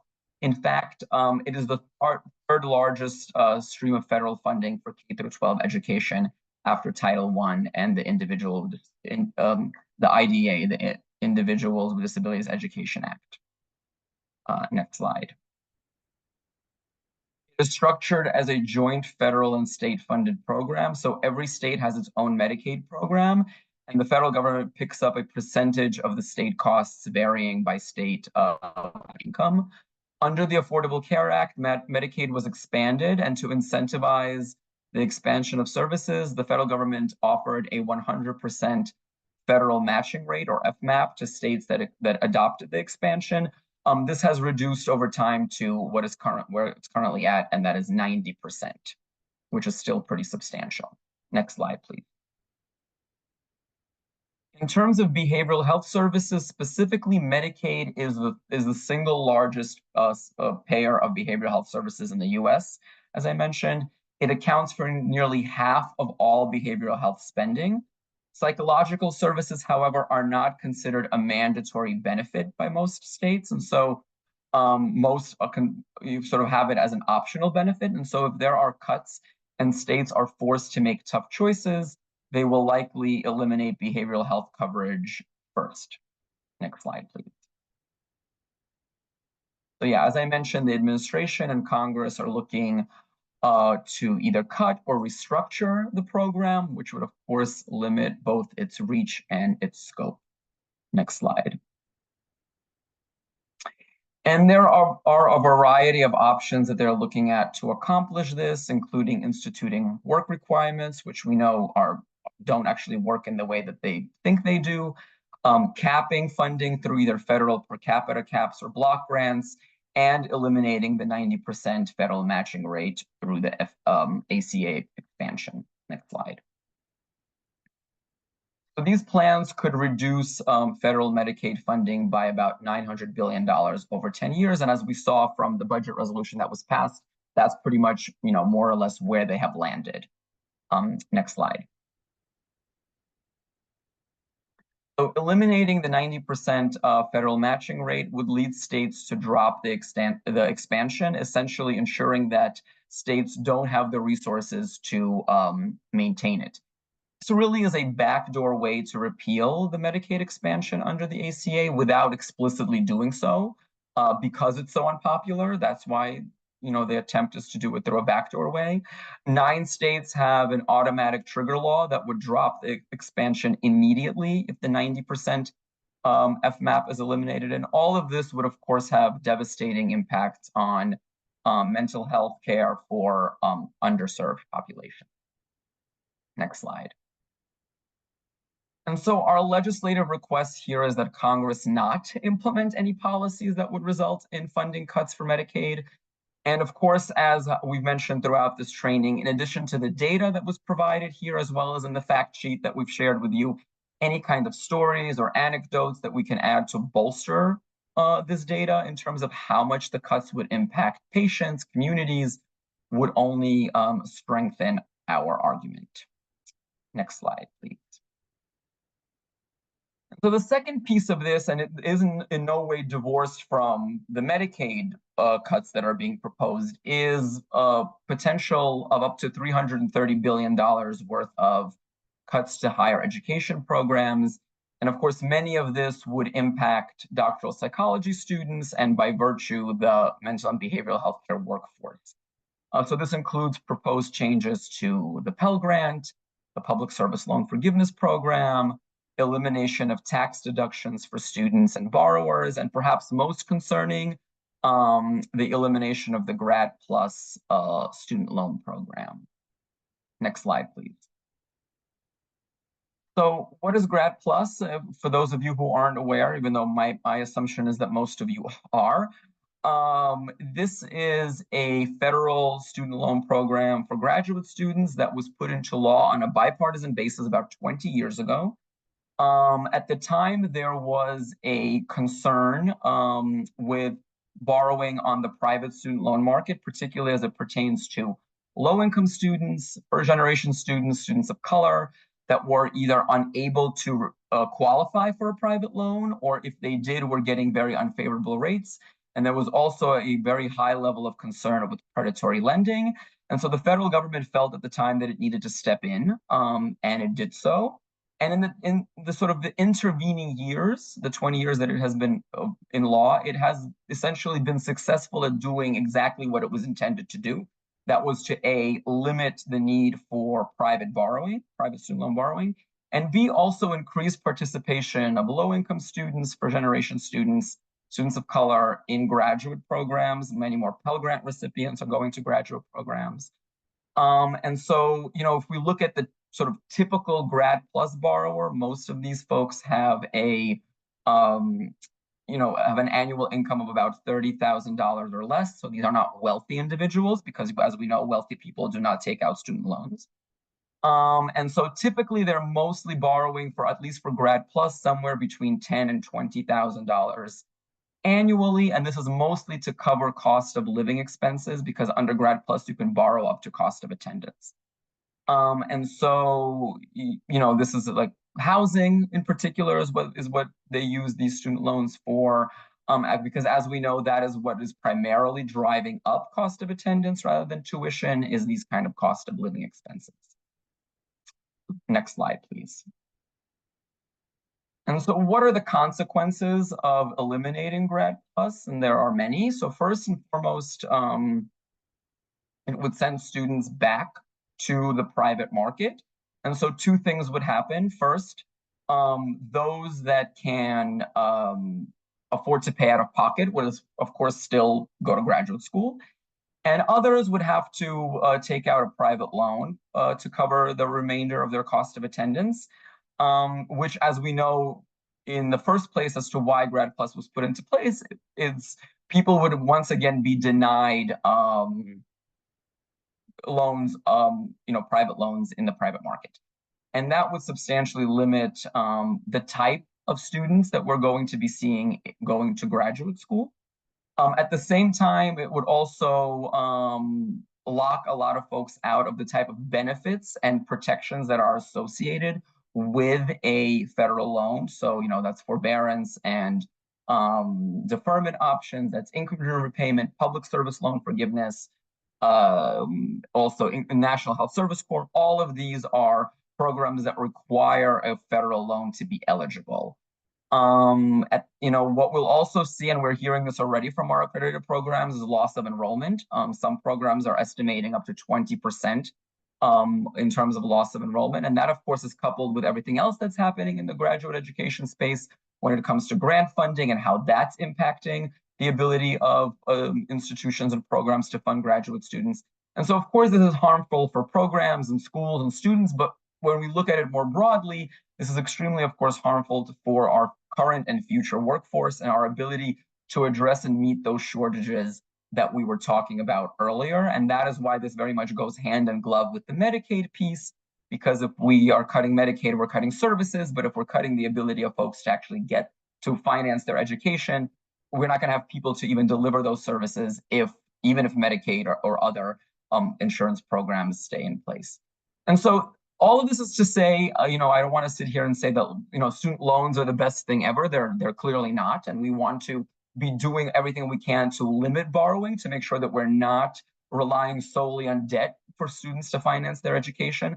But the problem with what we're seeing here is that that's not the conversation that we're having. The conversation is that we're going to eliminate the loan and not provide anything else either. And that will have pretty substantial consequences, as we said. Next slide, please. And so our goal is to make sure that Congress doesn't make any changes to student loan repayment or financial aid programs that would harm graduate students, and of course, in turn, set back efforts to grow the behavioral health workforce. I know that we've mentioned action alerts a number of times throughout this process, throughout this training, excuse me. But we are currently right now working on an action alert that should be live in the next couple of days. Specifically related to these two pieces, as all of this is moving forward in Congress, to make sure that members are hearing from their constituents as to why this is a terrible idea, all of this. And so that's something that we can certainly flag for you, but I'll turn it over to Em right now. And then at the end, we can walk through how you can access some of these action alerts that we have going. Great. Yeah, I think I have a slide on the next one for this with some photos to talk through as part of my remarks. So hi, everyone. In case you joined a little late, my name is Em. They, them pronouns. I'm a PhD student in counseling psychology over at the University of Maryland in College Park. I also work with APA as a member of the Advocacy Coordinating Committee. And so I've had the real wonderful honor and pleasure to observe a lot of the things that we've been talking about throughout this training firsthand in collaboration with the amazing staff and the other amazing leaders across the SPTAs, as well as our advocacy coordinating committee team. You'll see some of the photos along the bottom of our most recent Hill Day, talking through some of the federal legislative priorities. But yeah, I'm also here to share a little bit, and I'll try to keep this conversational, about my own journey in this advocacy process, how my own learning as one potential example or experience in what this looks like. I think there are, infinitely diverse experiences that come with what bring people to advocacy spaces, what types of roles, engagement, looks like, what feels comfortable, what feels possible or doable within each of your unique contexts, your unique sociopolitical context within different states. I do trans and LGBTQ plus related advocacy in Maryland, and of course that looks very different than a state like Texas or Florida. And also, I think wanting to acknowledge too that it's, a really a lot of these steps, like there are so many different ways to get involved. And one thing that I had the fortune last APA to meet Dr. Tama Bryant, and one thing she said to me that'll stick with me is that there isn't a hierarchy to this work. Like there are different roles, all of which towards the goals and the shared values of Division 17 of psychology, of our underlying commitments to human rights and our own dedication to the communities that we serve, that recognizing what fits best in your world, what fits as most impactful and applicable to your communities, can be a really powerful process of reflection and hopefully help lead you to advocacy spaces that feel most applicable and meaningful for you. And so I'm going to tell you a little bit about where I started in my advocacy journey. So while I'm currently doing my PhD at University of Maryland, as was mentioned, I did my undergrad degree there as well, and I minored in Asian American Studies. And that minor was the consequence of student activism from decades ago that were pushing for, educational programming that represented their values, their perspectives, uplifted marginalized community voices. So if you look at the image in the top left, I was recently on a panel celebrating the 25th anniversary of that program with, and the image is a little small, but the person on the far left of the image is Dr. Will Liu. And we were talking about, another counseling psychologist that I imagine many are familiar with. And we were talking about some of the legacies, like the ongoing work going back to earlier stages in our university, followed until now, of student advocacy, of student activism that had been engaged to promote better educational experiences. And so I would really consider for myself my start in advocacy to come from a higher education context where I was pushing for things like Asian American studies, ethnic studies, as well as supporting LGBTQI plus students during the COVID pandemic and online learning, where a lot of folks were sent home to unaffirming families or other environments due to virtual learning. And just as two examples of areas where I started getting involved in advocacy and talking to different folks that were within a very local community to build relationships that I've had the fortune to continue working with as I've moved into my graduate studies at University of Maryland. And then in that role, I actually got involved in community-based research. And so again, knowing that we have a diverse group of folks attending this webinar, I know a lot of folks are going to be engaged in research as graduate students, as faculty, as folks in different career stages. And that actually ended up being a really powerful window. I was doing research with community organizations in the state that had both direct service roles, so supported specifically trans communities with different policy issues and experiences. And those organizations itself were also engaged in policy advocacy, state level policy advocacy. And that ended up, and I'm glossing over a lot of details for time purposes, but ended up being my foot in the door to get more involved in state level advocacy and engage in some of the state processes that we've been talking about today in the state of Maryland. As was mentioned before, we have a 90-day legislative session here from January to April, so it just ended. So this is all fresh in my mind. But again, going back to a lot of what was talked about during the presentation today, there are a lot of different ways for folks to get involved at different levels. And I think one of the big takeaways I got is that we both, with the panel that I was talking about before, and then with the way that I've been able to work on the Maryland Commission on LGBTQIA+ affairs. There in the image was a recent meeting we had with our governor here, Wes Moore, talking about some of the ways the queer community needs protections in the context of federal attacks, was that wherever you're getting your start, whenever you're starting to engage in this work, you are always part of a legacy. You're always part of a larger community of folks who have been fighting to support our communities inside and outside systems, long before we get there. And I think it can be really special and to remind ourselves of that and know, one, that we can draw hope from the fact that our communities have been here for so long and have been supporting one another and have been advocating for one another. And also, two, we get to learn from the people who are here, who are engaged in those spaces. And so one thing I'll definitely emphasize even further is like, don't start from scratch. Like, work with the people who have been in these spaces and find ways to like build community with them, see where they need support, and then see where you feel drawn to continue sort of in their work and in their efforts. I'll end because I want to make sure that we have enough time for question and answer here with just a few of my other kind of like broader reflections as I've been thinking about, doing this work and in an environment that has become, in the time that I've gotten to be involved in it, increasingly, hostile to student advocacy, to LGBTQIA+ advocacy, to other advocacy supporting marginalized communities. And note that like, while this particular moment feels very intense, and I want to validate and emphasize that, that this work also is a marathon and not a sprint. This work has taken years, and that's something I've really been able to witness through the person sitting to the left of the governor in the photo on the right, top right there. Lee Blinder is executive director at Trans Maryland, and I had done actually my social justice practicum project in a class taught by Dr. Lewis with them, where I got to hear about sort of the ways over the last decade they've been involved in building relationships with policymakers, with other folks, and recognizing that the patience, the sustainability, and the community and relationship building is crucial. Like, even as we respond to this crisis, there is this underlying longer term effort needed to create that momentum, to create that support for community as we engage in this advocacy work.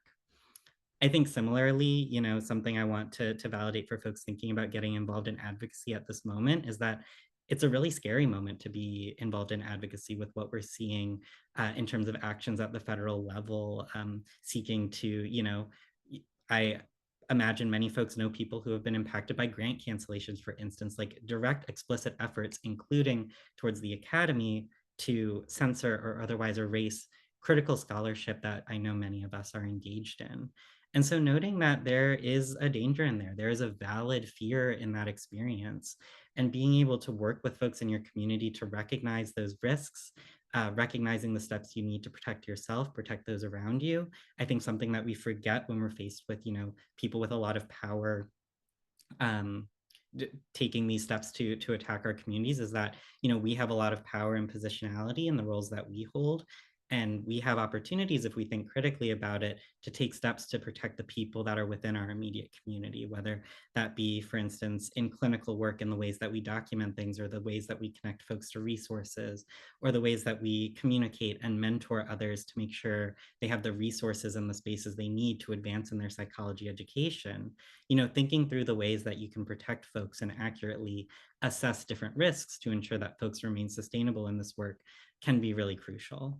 I think, as a side note, I also think about this in the context of like data privacy. And so we can talk about this separately. I'm always open to conversations outside of this webinar, but I know there are folks who talk about like, also taking steps to protect your own personal information on the internet. While social media is really important, there are also a lot of information can be public online. So including, as a suggestion, even like paying for a service that removes data from data brokers, like removes your personal information, like address, email, and stuff like that from data brokers, if you're to engage in more visible forms of advocacy, can be an additional avenue to provide an additional sense of safety for you and the people around you.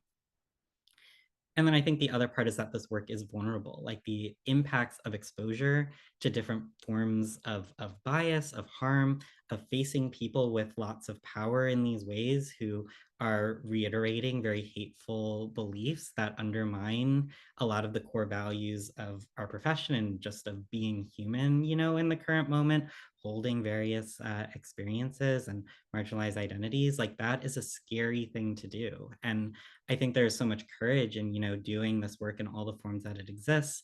I think about, you know, the trans youth who go to their state boards or school boards and legislatures to, you know, testify against anti-LGBTQI plus legislation, and think about how powerful that is. And I also think about how important it is for us as, you know, care professionals to find ways to care for folks in our community who go through that vulnerability, and also to find ways to care for ourselves and care for one another. That sort of like self and community care, as cliche as it is, I think is really important. Like, I think, you know, some of my colleagues are starting to do some research in this area around the types of, you know, support for well-being that people who engage in this type of advocacy need, because I think it's a part of the conversation that often goes missed, the types of harm that people, you know, expose themselves to in this way, the impacts that can have on mental health. And I think it's important to recognize and check in with yourself, check in with your emotions, and your feelings as you move through these spaces, and receive the support that you need in order to, again, be sustainable in it, but also just, you know, recognizing your own humanity, like experience that that connection and safety as you engage the work in this often uncomfortable work, as much as that is possible under the current context. And with that, I will just add that as much as I'm also saying all the negative things that come with it, I do find this work to be so profoundly meaningful. Like, being able to do this at such an early stage in my career, to be connected to folks at APA, to be connected to folks in the local community in Maryland, to be connected to folks at the University of Maryland who have been engaged in student advocacy, activism, supporting one another in you know, the higher ed space as well. All of it has just been so deeply fulfilling for me in a way that, you know, is very special. Like, I'm still a graduate student, and often, you know, folks ask, like, how do I get involved in, you know, this sort of stuff while also balancing all the things that graduate students have to balance? And I think, first of all, there's a very important conversation to be had about how we help balance advocacy for folks involved in this work, particularly at the graduate student level, how we make sure they have time to engage in these things while fulfilling other responsibilities. And also, when I think about my own graduate school journey, I wonder, like, how I would get through this without doing this type of work, without feeling this type of connection, without being rooted in community in these ways. And so remembering that there can be something so fulfilling and special in what we do in this space, that we're doing this not only to address the crises, but out of genuine and authentic love for our communities, and wanting to see a world where folks not only don't experience negative mental health or other outcomes, but really are able to thrive and flourish in these spaces and experience hope. Like, that's the type of thing that really gives me joy, getting to do this work and getting to, you know, come to spaces like this and share this with you. So thank you for being here. And I hope that this provides, you know, some validation for what you may be experiencing. A lot of information thrown at you today. And also, I think there are, you know, this is an ongoing process, an ongoing competency that we build over time. And I'm grateful for the fact that you all are invested in building it together. So thank you. Thank you all so much for such amazing presentations. Thank you, Kenneth, Stephanie, and Em, for really providing so much. It's both powerful to hear all of the amazing information and content about how to actually do this work, and then also hear Em's personal experience. So thank you all so much. Pass it to Mel. Yeah, I really echo that. I'm so grateful to our presenters today to come in and provide this valuable information, valuable examples, and we'll make the slides and the worksheets available to everyone, because while today we provided a lot of information, you know, our hope is that you go forth and do things with that information, that you use some of these examples, including some of the potential policy asks, right? And knock on the doors of your federal legislators, have those conversations, start establishing those relationships, because we have really important voices to be using as psychologists, both in terms of the stories that we have to tell on the basis of our work and our knowledge of the psychological science. And those are the two important pieces that we need to bring to our legislators' doors as both experts and constituents. So it's my hope that you'll use the wonderful information provided today to go forth and do that. And I'm incredibly grateful to our presenters for equipping us with the information and the skills and with their experience as examples for our folks to do that. Before I know that we're about out of time, and before I start to wrap us up, I know, Kenneth, you had mentioned something about pointing people to more resources. Was there anything else that you wanted to make sure to touch on? Yes, so this QR code right here, people can, if folks want to access it, it takes you to our response center that we stood up pretty much at the start of this administration that has as much up-to-date information as we can provide related to all the goings-on of this administration and Congress. It also has a bunch of different action alerts that we have running right now. It will have the new action alert that I mentioned earlier, that it's still not live, but it will be in either today or tomorrow. There's also the Psychology Action Network that if you're not signed up for, I encourage you to do so, where you can receive these action alerts and other kind of information directly to your inbox. We can share that the link to sign up for that in any kind of follow-up. Mel, we can give it to you to follow up with folks. But those are the two things that I wanted to point out. Wonderful. Thank you so much. Go ahead, Gianni. Were you going to say something? Oh, no, I also just know that there was a question in the chat earlier about how psychologists can do more to engage in trying to advocate around the genocide in Gaza. And I just wanted to, one thing that we have talked about is the importance of coalition building and partnering with organizations. And so I think it is important to partner with like Amina Sai and organizations and follow their lead. And so thinking about, doing that in our roles as psychologists as well, in addition to, providing education about the harms going on and how we can do things, given the issues to human rights, I think are really important. Speaking about our ethics as psychologists as well. But also, again, taking the lead of other folks that are on the front lines and doing that work, I think is also very important. So I just wanted to mention that. Yeah, thanks, Gianni. And, it reminds me, yesterday I sent an email to the Division 17 listserv because I know that a lot of people are in a lot of pain and or are being terrorized by things that are happening. And I know that that can feel really overwhelming. And so I think it's important for us to, for one, take very, very good care of ourselves at this time. We have to put our oxygen masks on first, as trite as it sounds.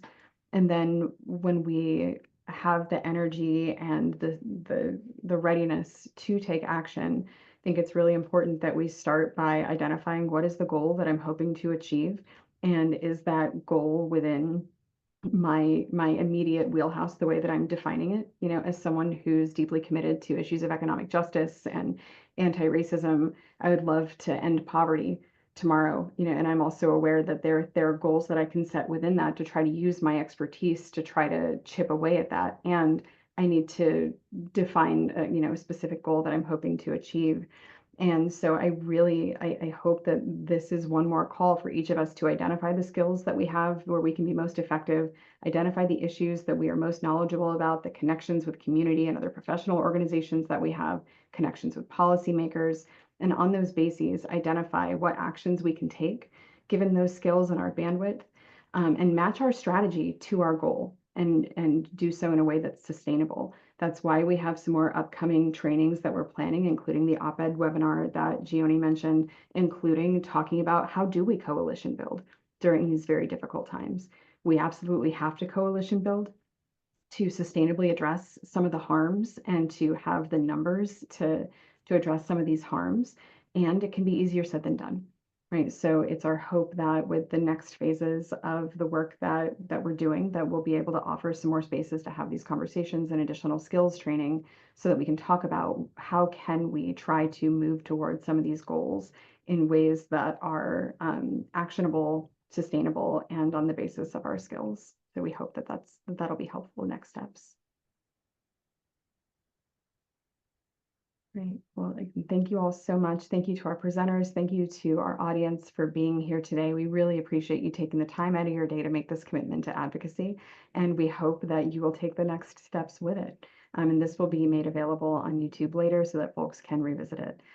So I cannot thank enough the folks who are joining us today. Thank you, Kenneth. Thank you, Em. Thank you, Stephanie, for providing us with your expertise. And we wish everyone a great rest of your day. Thank you all. Thank you.